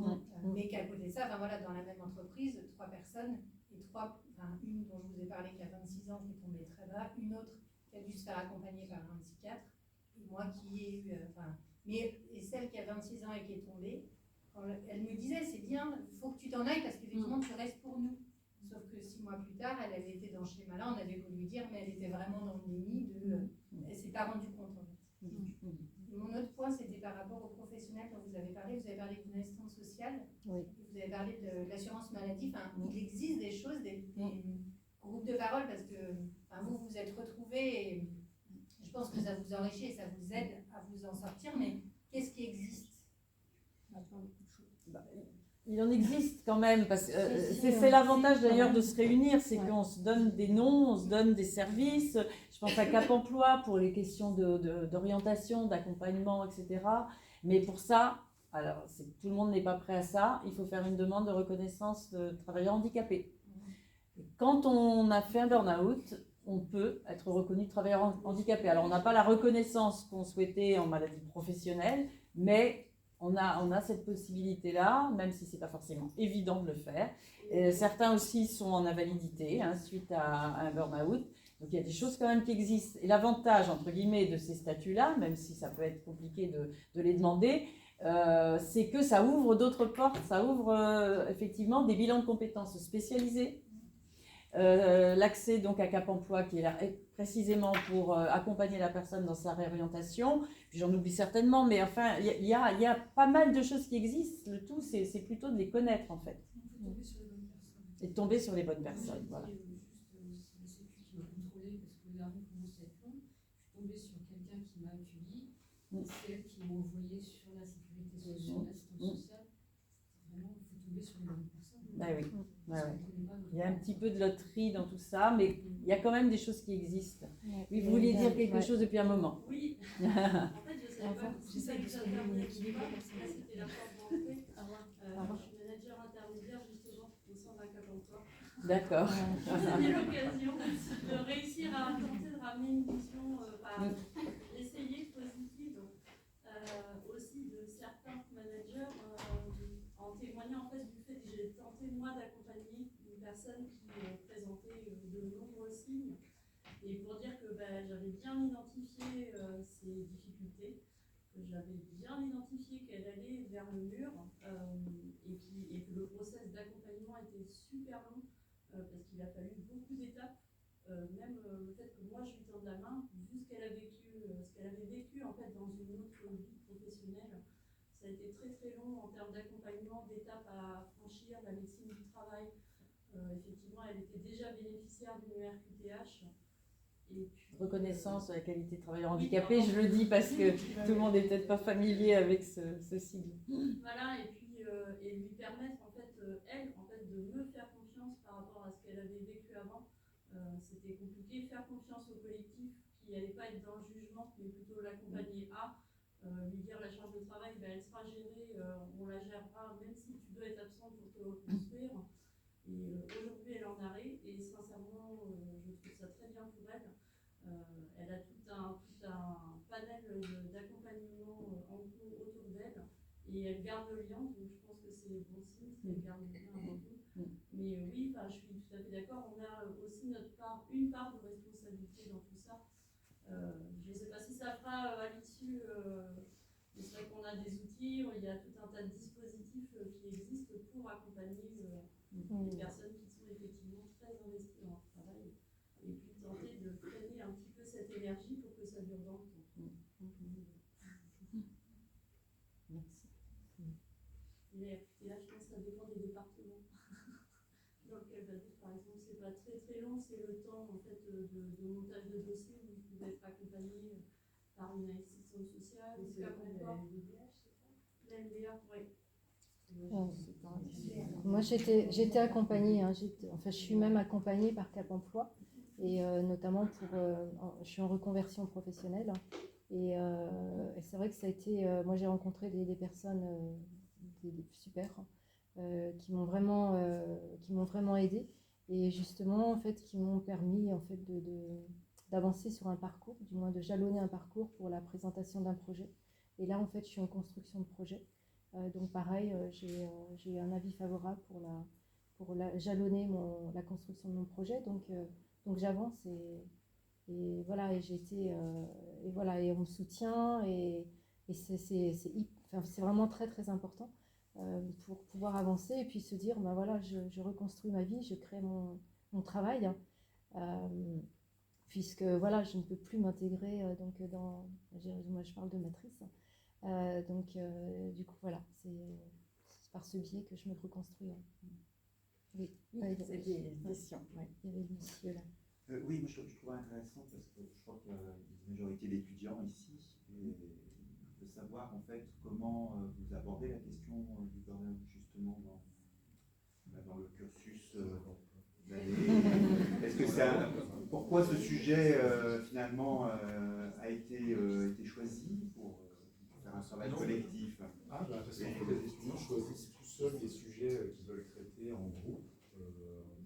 Alors, on ne traite pas spécifique, vous avez parlé du burn-out encore? Ah, bon, mais enfin oui, voilà, donc il n'y a pas de cours spécialement dédié au burn-out ou pas, mais il y a quand même des profs qui en parlent.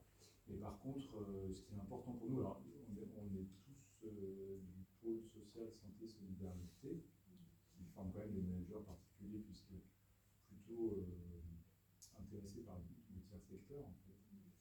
Et du coup, on essaye de beaucoup cultiver tout ce qui est management collaboratif, s'assurer que chacun dans l'équipe peut être lui-même en fait. Mais c'est vrai qu'en entendant tout le sujet, ça, je me dis peut-être qu'il y a des choses qu'on ne regarde pas entre autres, il faudrait pousser plus loin. Parce que je sais qu'il existe par exemple, une de nos anciennes étudiantes fait notamment de la formation aux premiers soins en santé mentale, et que peut-être qu'à un moment il faudra arriver à mettre ça dans une maquette aussi, c'est-à-dire détecter quelqu'un qui est en problématique et tout de suite arriver à mettre en forme de PLS spécial. Non mais enfin, voilà, je ne sais même pas de quoi il s'agit, mais en fait effectivement c'est peut-être... En tout cas on fait pas mal attention aux humains quand même, on essaie, mais après c'est pas forcément évident. Non mais justement en fait c'est aussi en vous entendant je me dis que si les personnes, même si on détecte une personne qui est en burn-out et qu'on n'arrive pas à cause de son ennemi à la débrancher, c'est quoi le réflexe suivant en fait? Et ça c'est vrai qu'on je crois pas qu'on ait une clé pour...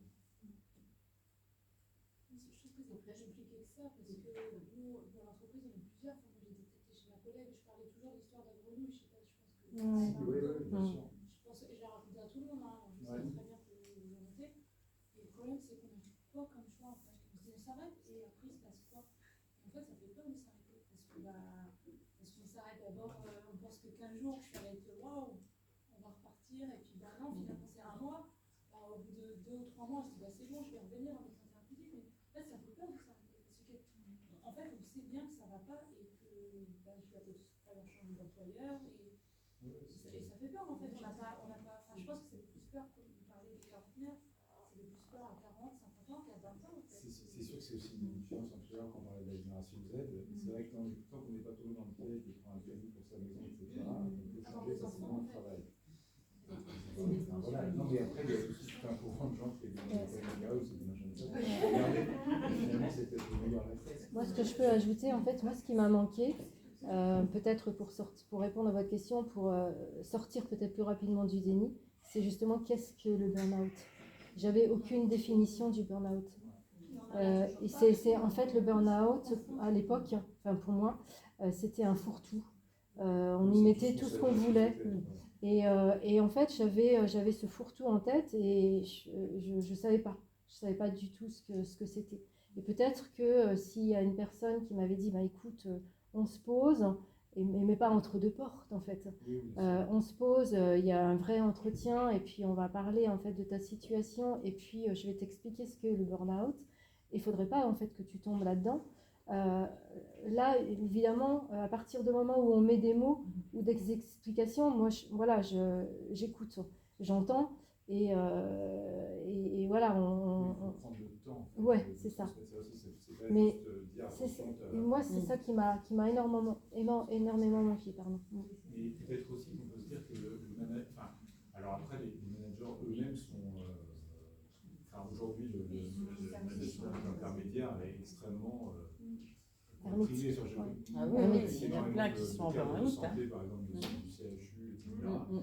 C'est très compliqué entre le top management qui décide des choses et puis faire le tampon entre son équipe, la préserver et tout ce qu'on se prend sur le dos. Bien sûr. Donc, il y avait la jeune fille tout en haut, donc les cheveux, c'est vous, qui avait levé la main tout à l'heure.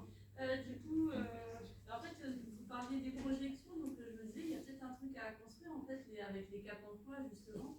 Enfin, je ne sais pas si vous avez vu Calvados.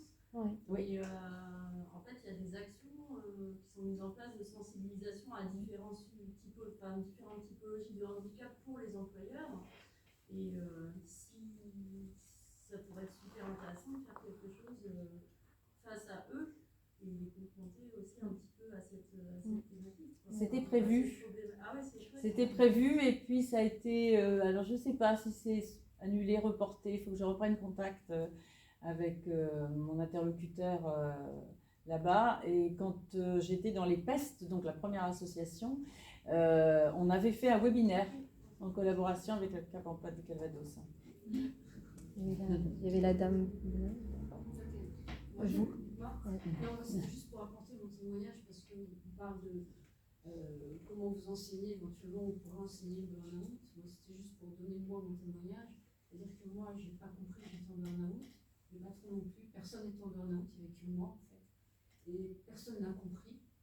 Je me suis arrêtée, je me suis écroulée du jour au lendemain. Voilà, quand même un AVC, une amnésie, un cancer de la peau, tout ça en 3 mois. J'ai pas compris. Un jour, j'ai craqué, je suis tombée. Et 3 mois après, j'ai quand même demandé ce que mettait mon médecin sur mon arrêt de travail, parce que je ne savais pas pourquoi j'étais arrêtée en fait. Je n'avais toujours pas compris en fait. Parce que pour moi, le burn-out, c'est j'arrive pas à me lever. Pour moi, c'était l'image du burn-out et je réussissais à me lever. Et c'est compliqué en fait. Parce que moi, dans le déni, c'est quand le médecin a écrit burn-out et encore, elle n'aurait pas dû l'écrire parce que ça ne s'écrit pas. Normalement, ça ne s'écrit pas. Ouais, on est d'accord. Je ne sais pas pourquoi, mais elle l'a écrit.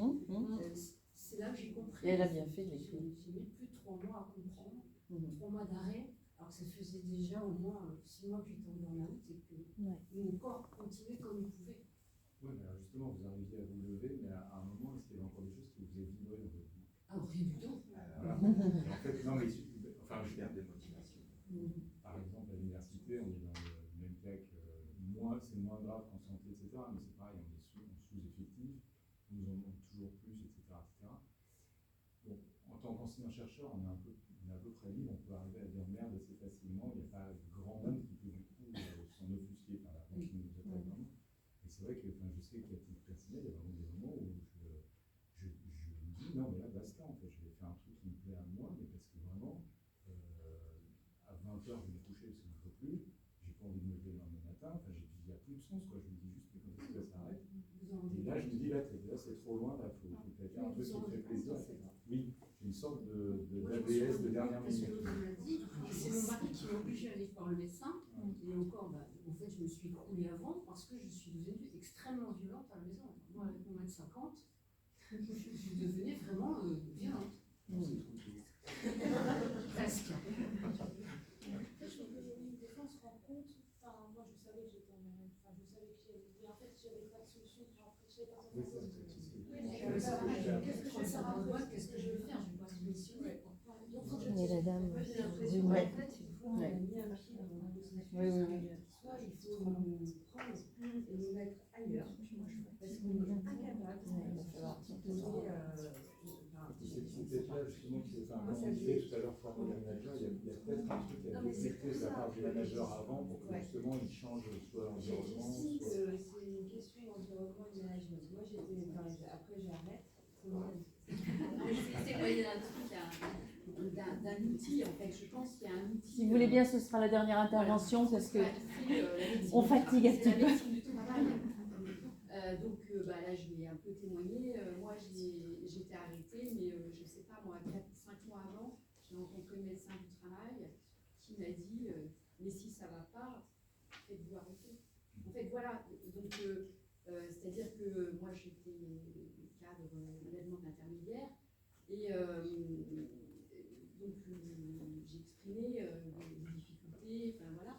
Et voilà ce qu'on m'a répondu. Et je pense qu'à ce moment où j'ai entendu ça, j'ai pas pensé que moi j'étais en train de chuter, mais je pense que mon interlocuteur le savait. Et je crois que le médecin du travail, cette structure-là, a quelque chose à faire au niveau de l'employeur et à donner de l'information et à repérer, à aider l'employeur aussi à repérer. Il faut qu'il y en ait un, par exemple à l'université, il y en a un pour 3000 personnes, et il change tous les 2 ans parce que lui-même est en burn-out. Oui, je suis d'accord, mais. Et il fait suivre. Enfin, non, mais il ne se passe rien en fait. Parce que. Alors, nous, on a une expérience dans l'entreprise où le médecin du travail a fait un courrier à l'entreprise en se demandant de faire quelque chose parce que je ne suis pas toute seule. L'inspection du travail, l'inspecteur de la CARSAT, il n'y a rien qui change en fait. Donc en fait, ils sont au courant, ils ont fait des courriers. C'est même pas ça, c'est qu'ils sont devenus totalement impuissants pour le développement. En fait. Si eux sont impuissants, nous, c'est plus ça. Oui, alors vraiment juste la dernière intervention, si vous permettez. Je pense qu'il y a un public parce que c'est vrai d'étudiants ici qui organisaient quand même cet événement par rapport à la prévention.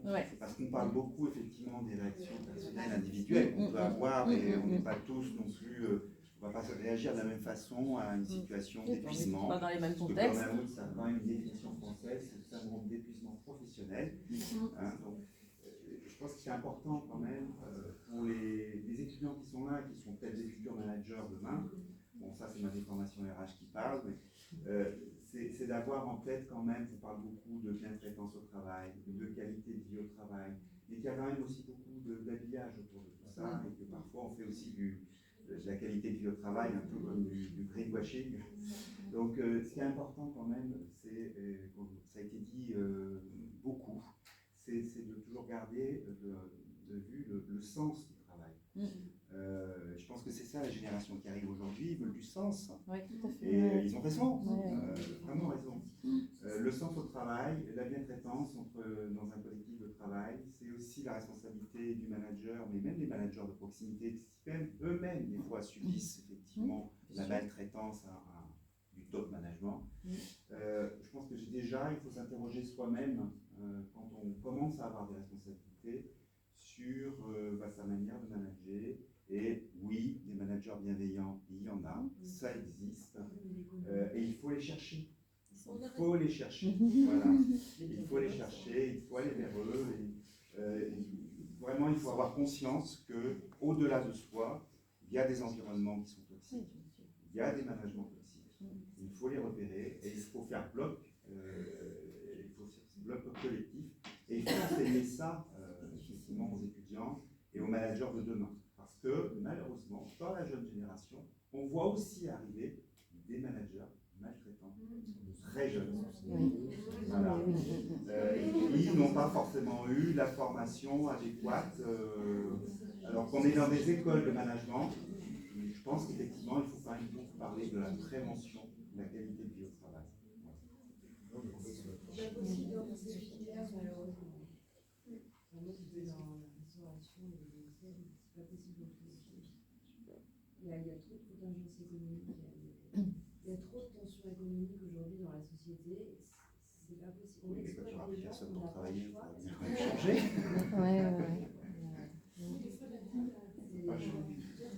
Dans le médico-social, c'est pareil. Ouais. Donc voilà, je crois que le sujet, il est un peu inépuisable, mais on va être obligé d'arrêter quand même parce qu'effectivement, Merci beaucoup. on a déjà beaucoup. Merci à vous.